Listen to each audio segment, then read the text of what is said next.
It's very good. By God's grace. By God's grace. God has been and kind, it seems kind more to us. stable, and Yeah. I mean there was a difficult period, Yes, there was. very threatening. There was a difficult period, but we got lessons that will, I think, inform our future for a long time. And those lessons, are they? I was given a copy of the BBI late last night. So I only managed to read the executive summary. Does that sum up the lessons, or are they more complicated than that? And reach out, you know, try and see how better we can attend to the issues that are of concern to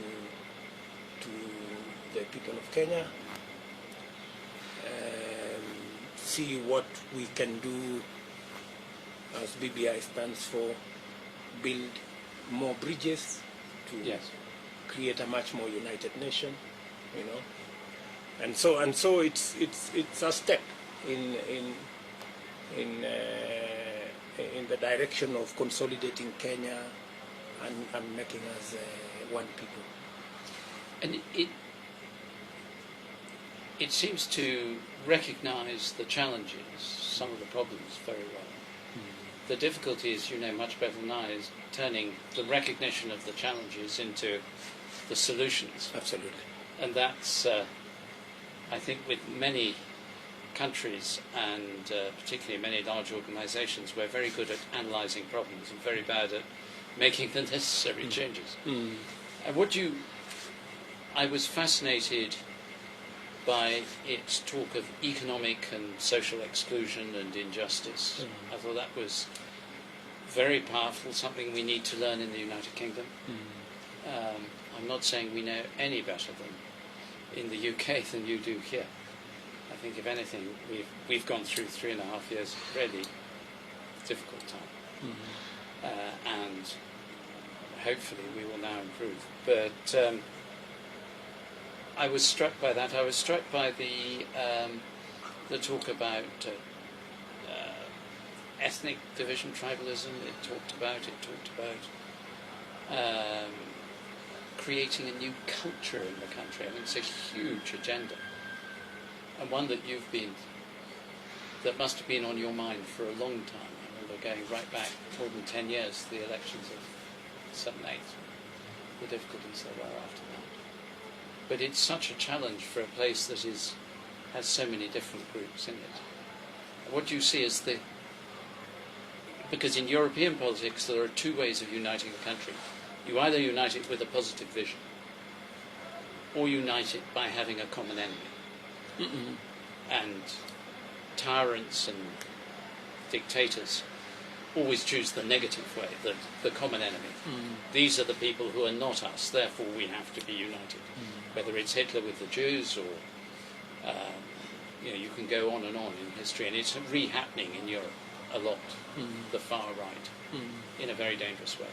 But it seems to me that BBI has at its core the attempt to create a positive vision of the future of Kenya. Well, the BBI is still a document in the works. There was a first draft which was unveiled, and then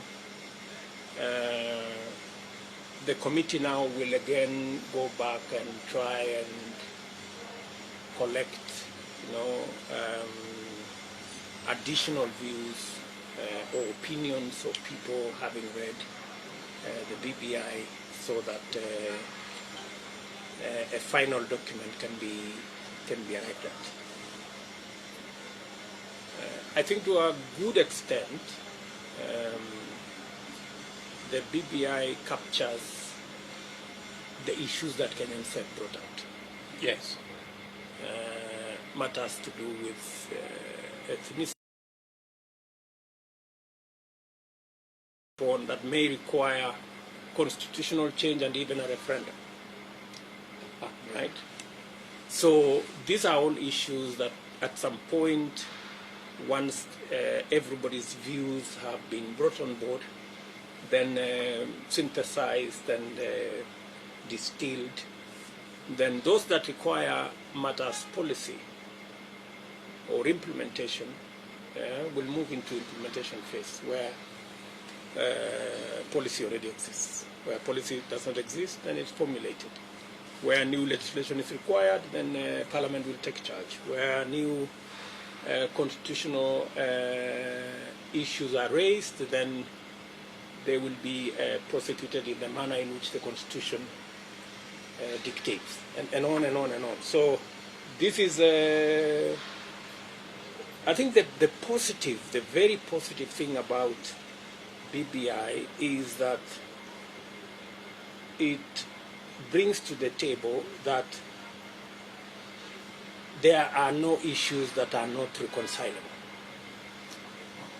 Yeah, and people can have different views, they can hold different positions. It is possible to compete, but it is still possible to have a discussion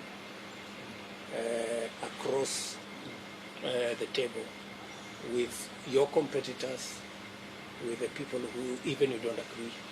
So that's really the positive side about the BBI. The rest is now detail, which is the issues that were brought out by the various speakers, the various groups, citizens across the country. There is always a temptation by politicians to hijack the whole thing and make it about them and their issues and about positions and about sharing, you know, this position and that position and things. So that's something we must always resist, that temptation, and make it as about the people as is practically possible. Yeah. So that is the opportunity that currently we are grappling with. You know, that we need to have this discussion. Is it fair to say that the biggest challenge in creating a conversation like this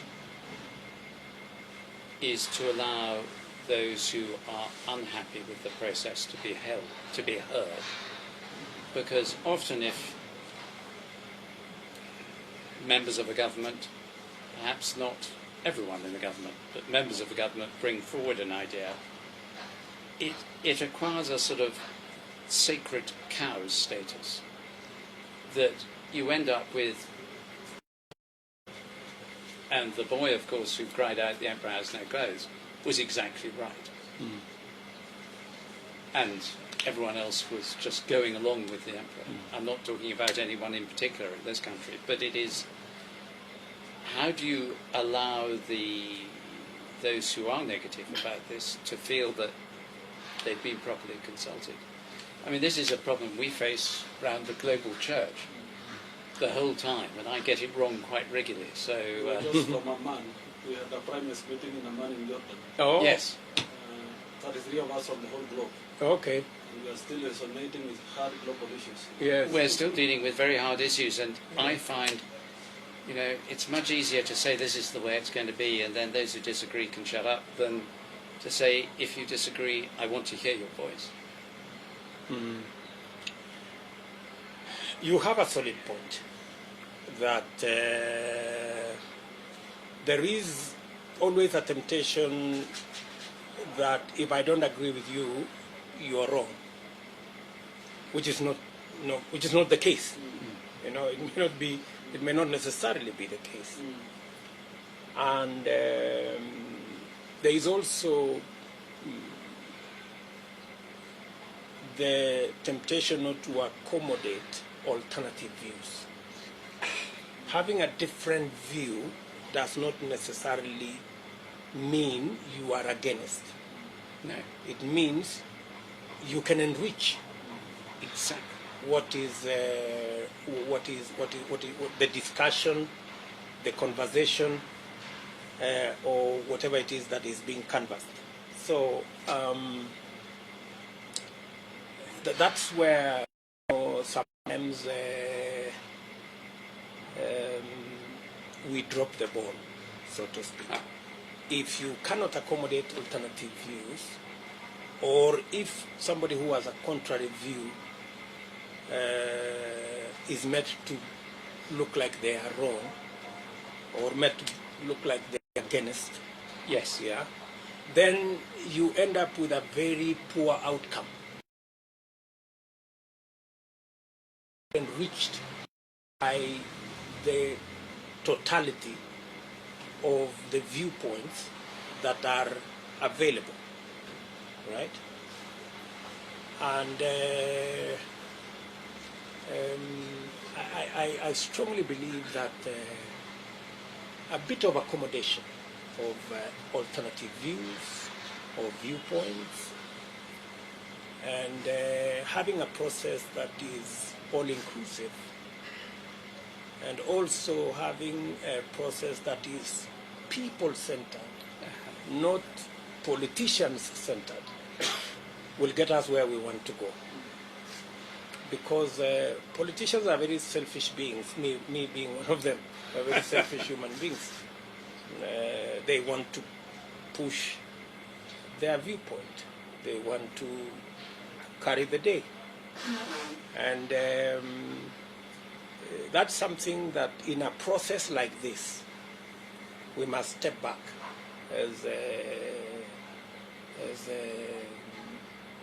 and stepping back does not mean that we as politicians don't have ideas. We do have ideas, but we should create the space, not just for ourselves, but for others as well, to be able to prosecute their viewpoints, for them to be listened to, for every view to be brought on board. The president said the other day that there is no viewpoint that is wrong.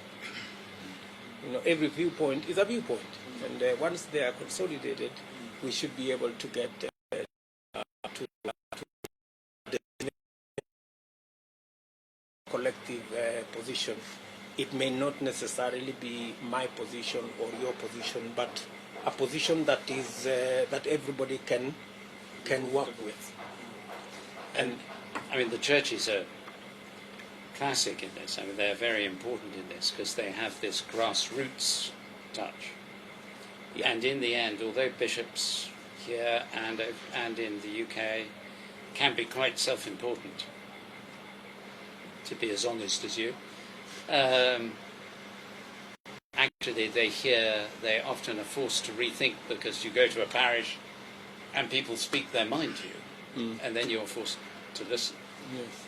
And I think what you're saying is very insightful, very important, Your Excellency, because for instance, in our Brexit discussion, yeah, both sides adopted the idea that you're either for us or you're against us. And so when someone like me said, we need to bear in mind the poor and the marginalised, one side or the other would say, he's against us. You know, he's an arch Remainer. I hadn't said I was a Remainer, I just said we just have to bear in mind the interests of the poor and marginalised. Correct. But I hadn't said, you know, come what may, come hell or high water, we're going to exit the European Union, therefore I wasn't good enough. So that's exactly the point you're making, and that was very dangerous. But sorry, actually, I've already thrown a caution myself that let's not use the BBI as a way of mobilizing for political expediency at the expense of the discussion of what was put as affecting Kenyans. So that Kenyans have an opportunity to I saw your statement. Yes, because what I was thinking is if it is taken now and become a political rallies document, then we lose it. But if we combine it to be a document that we discuss, to enrich it, and get people who have a different perspective to it, to be heard, then it will enrich the document. One of the areas I also had a problem is when the extension of the group that did the first work was made. Why don't we get a new team of professionals, young people, particularly younger people, because the older group was representative of many older people. So where is the aspirations of the young people? And I put those as a question and say, it's a good document, it has raised up what Kenyans are struggling with, but let us now open space that many of us can participate. And not it be a political tool that is taken over by politicians to mobilize for political arrangement or rearrangement. So how it is going to evolve, we don't know yet, but we can begin to see the direction. So ours is to continue projecting our voices and say what we think is right representing Kenyans. Yeah. Because for the church, you know, we are not competing for any political position. We are looking for the better good of the Kenyan people. Correct. And we are looking for posterity. You know, politicians can have a few of 5 years or 10 years at most, but we want to look at 20 years to come, 30 years to come. How will Kenya look like? 50. 50 years to come. I was thinking when you were talking about your younger daughter, who's still at school, in this country, in all probability, she will be alive very late into the 21st century, possibly even the 22nd century, who knows, that she will be living in a world which has huge advances in biotechnology and information technology.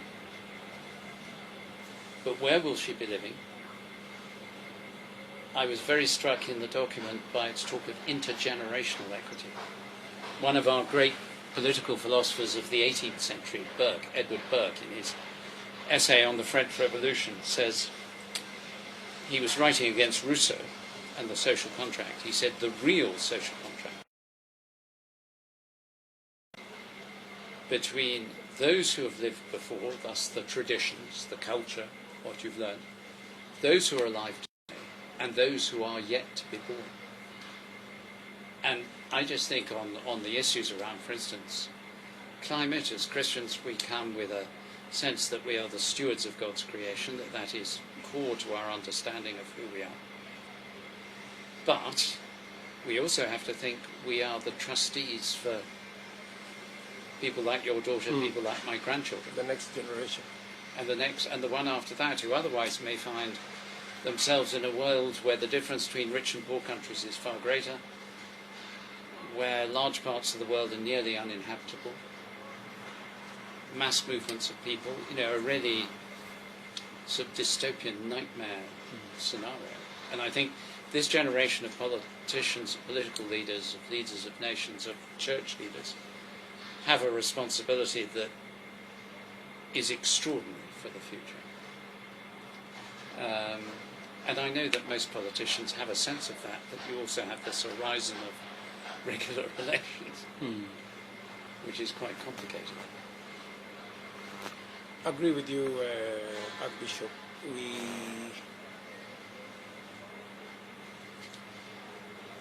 But sometimes in some of our documents, as you said earlier, we have statements and words which we put there and nobody knows exactly what they mean, or what they intend to achieve, because we could get the correct diagnosis of what the issue is. We could even possibly go ahead and get the correct diagnosis of what the solution should be, but unless there is sufficient commitment to execute and to make sure that where we are going or whatever has been agreed becomes the next reality, we don't move far. Exactly. And it begins with, if you cannot respect the law that exists,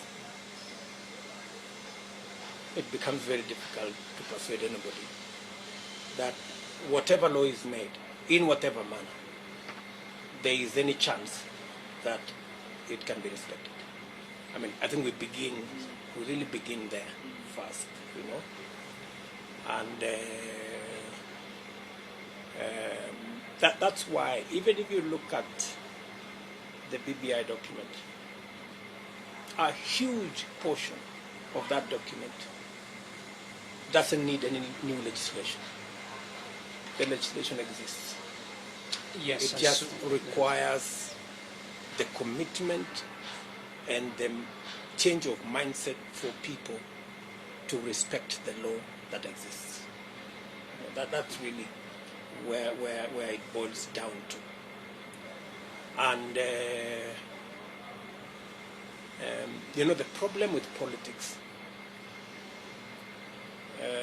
much as we may know that what we are doing is not right, because if you organize a rally, it's difficult to collect views in a rally. Yes. I mean, sincerely. It's impossible. It's difficult. It is quite difficult to collect views in a rally. But you organize a rally. You talk all manner of things, insult this way, make noise that way, and then you come up with a document that this is the product of the rally. Which is. But you see, it is something that with politicians, they say the end justifies the means.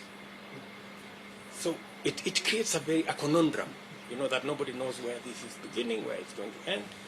But let me give you some confidence. Kenya is a very interesting place. I agree with that. Things may look so bad, but when the time comes, we will style up and do the right thing. So that's my confidence that this could continue the way it's continuing. But I am very confident that finally we will arrive at that destination that everybody will be comfortable with. We will endeavor, at least as Deputy President, I will do my bit to make sure that we do not create unnecessary disagreement. We do not generate too much noise unnecessarily, and we eliminate the drama and the cinema around this whole thing, and try and distill the issues that will ultimately end up in law or in a constitutional change, and we follow it up and make sure that it becomes the next reality of our nation. So we will strive to do that. Because you may not understand the dynamics of our country. No, I'm sure I don't. Many people, for example, expected that, William Ruto may actually not support the BBI. That was the general vibe around. But looking at the BBI, you may not agree with the document 100%. Right. Even in an exam, for you to pass an exam, you don't have to get 100 out of 100. No, you don't. And I never did. So when we agreed with the whole document, to some people it became like an anticlimax. We expected William Ruto to be on the other side so that we can have two camps. And we can have a headline. Yes, and we can have a headline, and we can have a contest, and we can use this for politics into the future. So, with the benefit of experience, I'm not as old as you, but I have have more experience. But I have been around. You've been around. I have been fortunate to be around this politics. You've more experience than I have. There is still a push to try and create camps. I have taken the position that we will not allow there to be camps. We do not want camps. We do not want sides. So we will go out of our way to eliminate any opportunity to create camps. Because once you have camps, you lose the issue. There is no more discussion. It is us versus them. Once we end up in us versus them, we've dropped the ball. You really have. Yes, as we have done. Yes. We'll drop the ball. And it So happens in many we countries. must avoid that situation by all means, even if it means accommodating some things that you may not quite agree with, because you cannot have consensus. That don't mean that you agree 100%. It means you give and take, right? So we took that position. Also,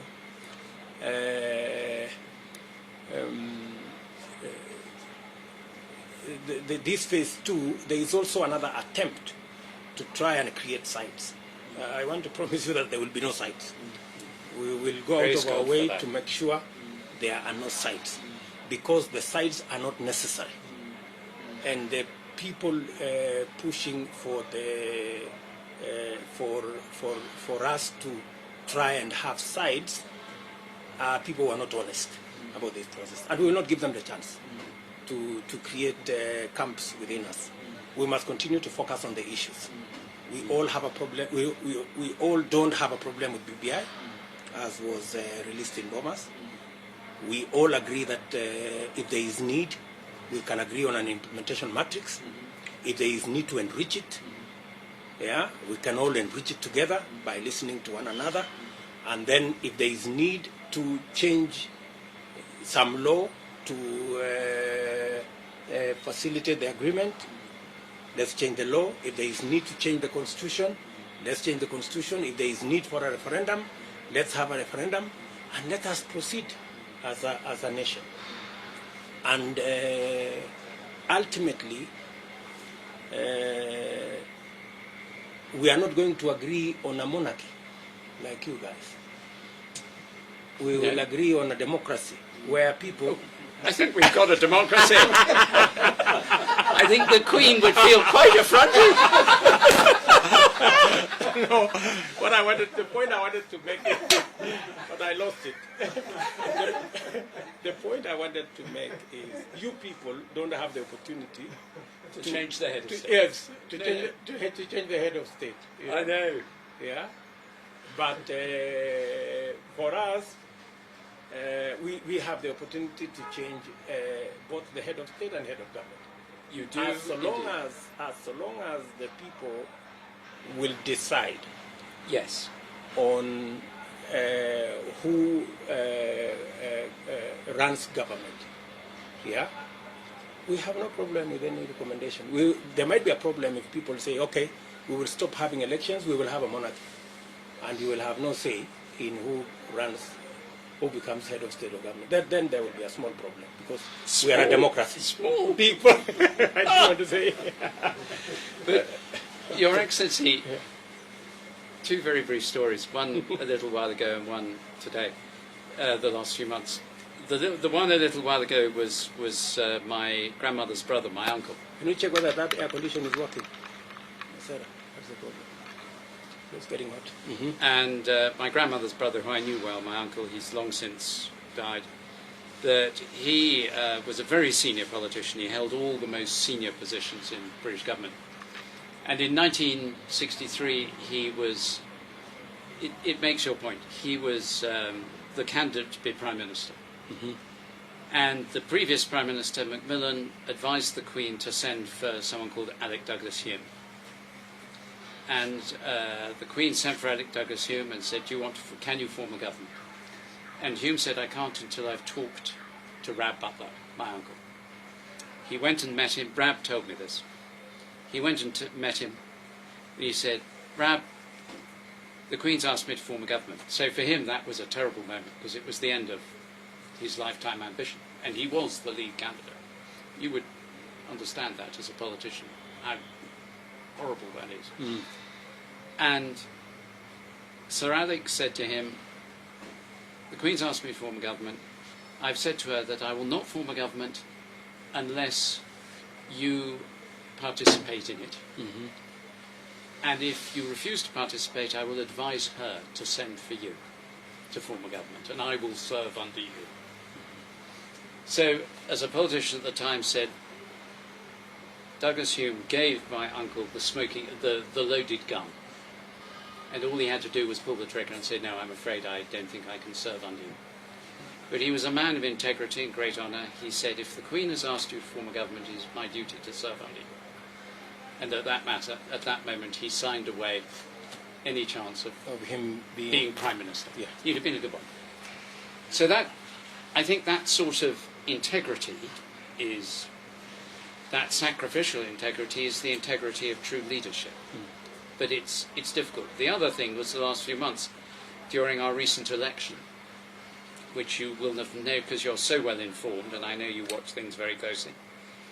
We had a very difficult election campaign, particularly with the Labour Party and the question of anti-Semitism. The problem that went wrong was that, of course, Mr. Corbyn never said, I'm anti-Jewish. Of course not. But he did not stop other people in his party at a senior position saying it. And so he gave implicit, not explicit, permission. And it's one of the things that people voted against him for. They said, you're not a leader when you do that. When you say, well, of course, I'm not anti-Jewish. I'm anti-racist in every way possible. But your main electorate, the person who's running your election, has put things on Twitter and so on which were anti-Semitic, and she's still in post, and you haven't done anything about it. And then everyone says, oh, we know what he really means. He's just trying to keep his own hands clean. And I think in politics, particularly in an election campaign, I've watched a good few, and many of my family were politicians as well as my uncle, and he used to talk about it. He said, and you know very well, in every campaign there's moments where someone says, your advisors say, you must do this. To win, you've got to do this. And the question is, you might win, but will you win in a way that builds the future of the country, or will you win in a way that leaves bitterness and problems? And I suppose my prayer for Kenya, not knowing the politics, not presuming to advise politicians here, is that in 2022, whoever is a candidate, whoever is in the lead, will have that extraordinary depth of moral courage and the capacity to say, no, I am not going to do it this way. And I have no illusions about how tough that is. Because everything in you says, I just have to take this step. If I lead the country, I will lead it well. And for many politicians, that will be true. It was true for my uncle. But he's still, something in him he'd committed himself to doing the right thing. And sometimes I hope, sometimes difficulties are avoided. The BBI talks about violence. Difficulties are avoided by people saying, this is how I'm going to conduct my campaign. Sometimes you have to say in public something that you don't really want to say. And I've seen politicians do that. In order to make it impossible for them to do the wrong thing, they sort of reinforce their own moral decision, as it were, by having committed publicly. But I have the greatest challenge in my role, and I think in most clergy roles, is to move from unconscious ignorance to conscious ignorance. After I left Kenya in 1974, I'm sure I thought I understood Kenya very well. What I know with 46 years' experience is I don't understand Kenya at all. I'm now consciously ignorant. So, and we are, I come from a country that, with terrible error, was an empire. We have no right to lecture anyone. But we perhaps have the right to share some of our past mistakes and say, please, please don't repeat our errors. Because, as you say, this is such an extraordinary country, and at the moment, with the weakness in the region, South Sudan, Central Africa, Cameroon, Nigeria, even South Africa, you have Burundi, DRC. This country has every reason to see its future as one of the great countries of the world, as one of the great countries of Africa, certainly, within the next generation. So we pray for that and for the emergence of this kind of democracy you describe. Archbishop, let me just say two things. I mean, what you've just said is profound. And I want to disagree. Having listened to you, I want to disagree that you don't know Kenya. I think you do. Not like I should, Your Excellency. I think you do. Because what you have said is very profound in two ways. You have basically spoken to honesty and integrity, even in our leadership. And that is at the heart of our dispensation. Yes. Those of us who have a privilege to be leaders, we say things that we either don't mean, Yes. yeah, or we say things that we cannot keep, right? Part of the big challenge we have is political deceit and dishonesty. Exactly. Actually, conmanship. That's really the heart of this problem. It is. Yeah. It certainly is. And once, you know, basically we don't sell potatoes, we're not butchers, we don't sell meat. It's trust. It's your word. When you say something, that's all. You know, people want to hold you to it. You know, that's the trait of us, you know. And if your word means nothing, yeah, then you have nothing. Then you are empty. Yeah. Yeah. The merchandise that you are supposed to be selling, you don't have. Yeah, Bishop. That's really what you have said. And the one other thing I want to tell you, and this is from now me, as a leader in this country, and speaking to you as a leader of the church,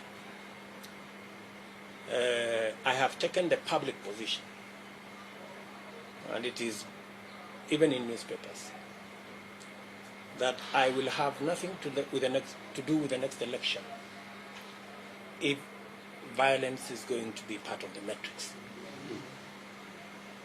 I have taken that position. I will not be party to anything that will cause people to lose life or property to be destroyed because we are seeking for positions. I have taken that, and that's my public position. I thank because it's not worth it. Yeah, it's not that much, you know, for people to lose their lives because you must get somewhere. You know, that's really something that we must exit from our political equation. And that's really my very firm belief that whatever it is that we do, we will compete. There will be a leader, right? There will be a leader, and the country will move on. Right? That's really what it should be, irrespective of who that leader is. Yeah, irrespective of who that leader is. But we must not, and I will do everything within my ability to make sure that our politics does not go back to where we've come from, the politics of ethnicity and hate. I will go out of my way to make sure that we don't go that direction, right? And I wish every leader could commit themselves in that direction, so that the outcome of an election becomes the outcome of an election. It doesn't Indeed. become a life and death issue, right? I'm sure So, that's right. Even this, that's why this process, whatever it is that we're doing, we must accommodate. We must accommodate one another. We must accommodate even the things you may not necessarily agree with 100%. That's the nature of give and take. Yeah. So really, we will continue to do that, and you can help things out through prayer. We will do so. And I'm confident that these good people, I'm sure. They've done it before. We are sure that they can do it again. And people like yourselves who are friends of Kenya, this is your we will neighborhood.